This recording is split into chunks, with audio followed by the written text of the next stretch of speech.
I'm telling you, good help is hard to find. Alright, so harvest is over. We have, I think, everything back in the yard except one tractor, but it's doing tillage. We're going to get the 530 here over to the fuel tank, fill it up the rest of the way with fuel. We should make it the rest of the year, or the rest of tillage season. And then we're going to get the second Wishick hooked up behind the other 530, and then we're going to knock out some tillage.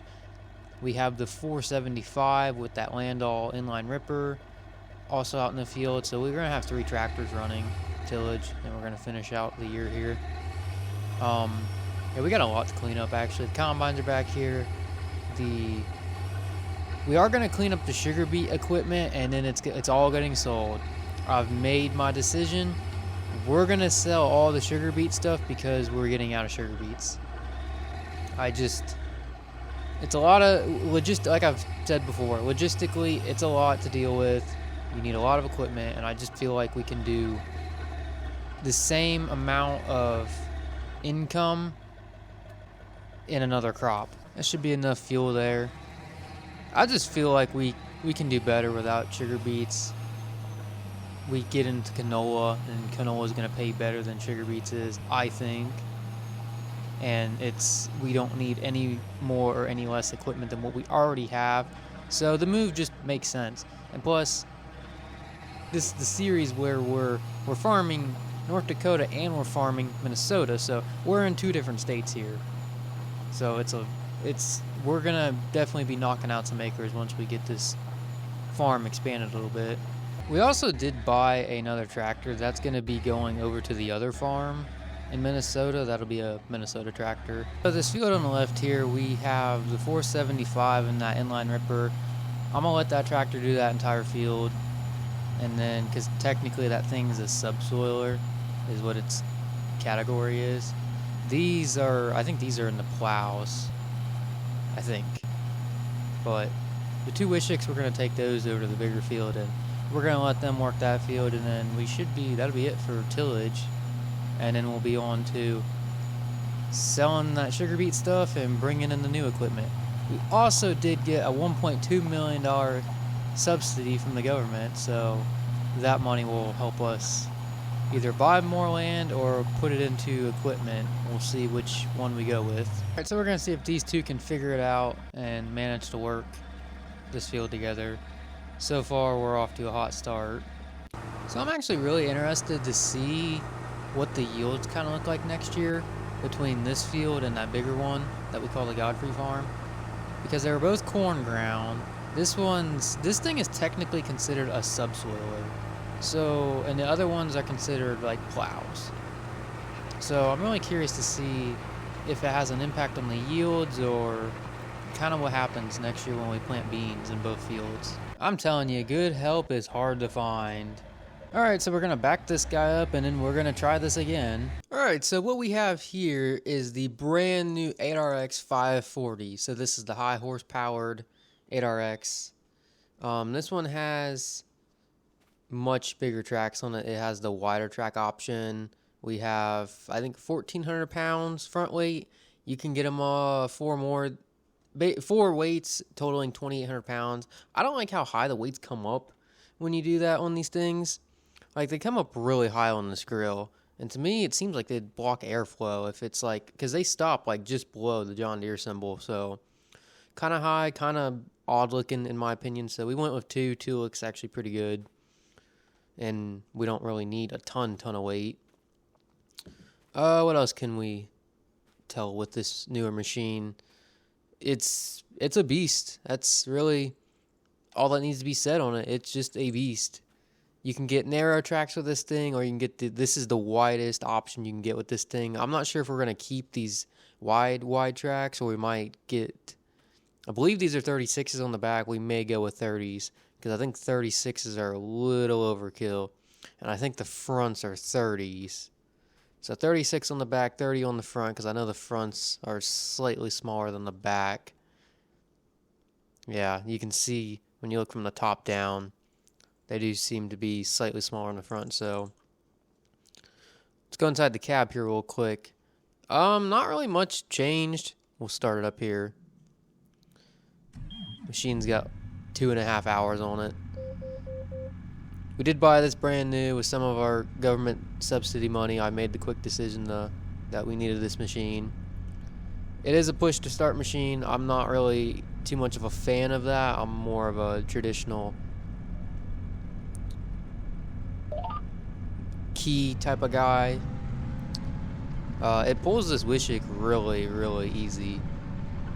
It's 540 horse by their rating. So it's a fantastic machine, I think. We still have our 8RX 310, so maybe we'll get them up side by side before the end of this video. But yeah, this is one of the tractors that's going to be going over to Minnesota. It's not going to stay in North Dakota. It's going to be going to Minnesota. We just happened to buy it in North Dakota. We also bought a 9470 RT that's also going to be going with it over to Minnesota. We bought that one used. It was like 31% down from what they normally would cost in that price range, so that hour mark range. So we ended up buying it. Here's a shot of those wide tracks. I mean, this thing is a tank. There's no doubt about it. It's been wanting this tractor for a while, been waiting for it. Like I said, the 410's nice, but it just lacks a little bit of power in my opinion for what we're trying to do here. So this 540. The next thing down from this is a 490. So two good models, I think, that'll fit our operation pretty well. These things do come with a pretty hefty price tag. I mean, you could almost buy a 9RX 640 for the same, around the same ballpark figure. So that is the only downfall. However, these are not articulated, so that does come in handy every once in a while. But yeah, I'm excited for this thing. So we'll see if we keep the 310. We may just sell it and get, I'm not sure. There's a 540, 490, a 440 I think is the lowest one you can get out of the three new ones. We may get a 440. Swap that for a 440. I don't know. We'll have to look at prices and see where we're at.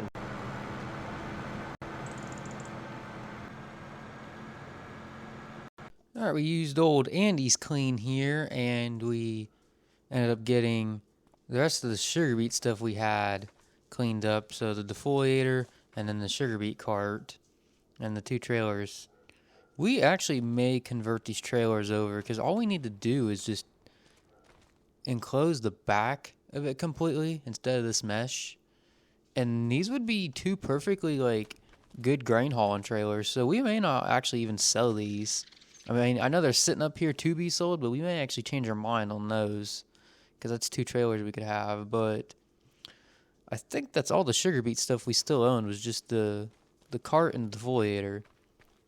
Because these are sunflower heads, draper head, trailer, digger, ammonia. Yeah, that was the rest of the sugar beet stuff we had.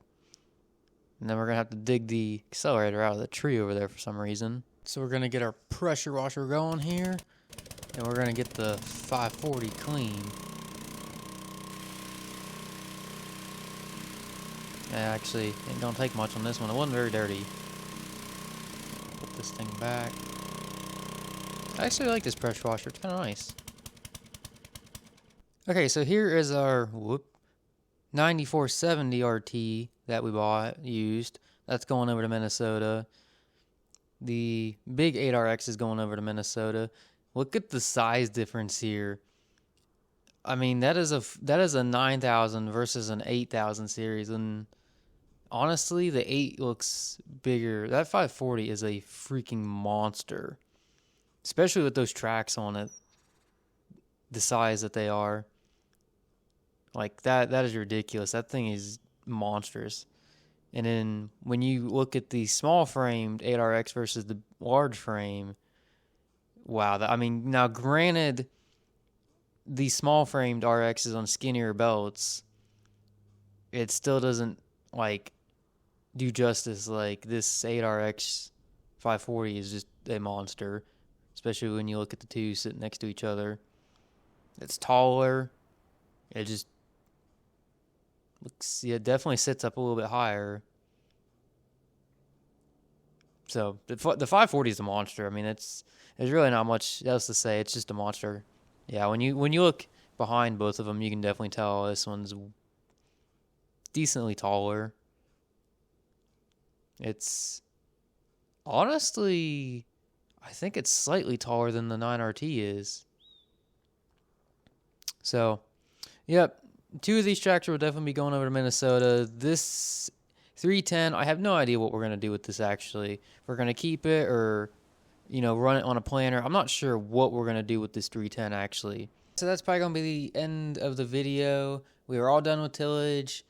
Now all we have to do is basically shuffle through what equipment's going to be here next year and what's not, and then we're going to get North Dakota ready to go for spring, and then we're also going to go over to Minnesota and finish over there and get tractors moved around, and then we're going to be full force when spring comes around because we're going to be in 2 states trying to knock out a ton of acres. So tons more content to come. I thank you guys so much for watching. If I've earned your subscription, definitely hit that subscribe button, and I will see you guys in the next one.